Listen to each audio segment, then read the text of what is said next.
मेहनती किसान। हिंदी कहानियाँ।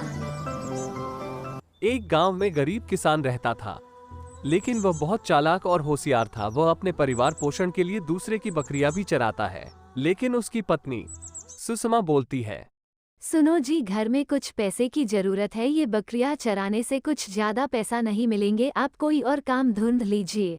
पत्नी उसे हमेशा की तरह बोलती रहती थी और ताने मरती रहती थी। ये सब सुनकर पति निराश हो जाता है और सभी बातों को सुनकर खामोश रहता था।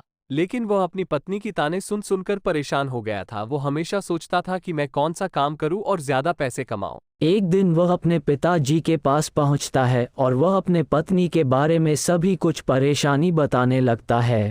उसके पिताजी ने जैसा कहा वो मान लेता है और अगले दिन से सुबह उठकर अपने काम के लिए बैल लेकर खेतों में काम करने चला जाता है। कुछ दिन बाद उसने बहुत ढेरों सारी अनाज उपजा लेता है और बहुत खुश दिखाई देता है।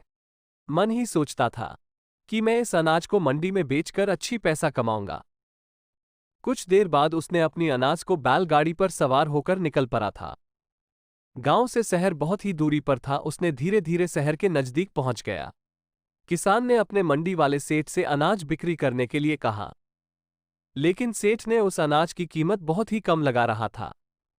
किसान निराश हो जाता है और अपने मन में सोचता है कि इतना सारा अनाज है और सेठ ने कम कीमत क्यों लगा रहा है, ऐसा सोचा।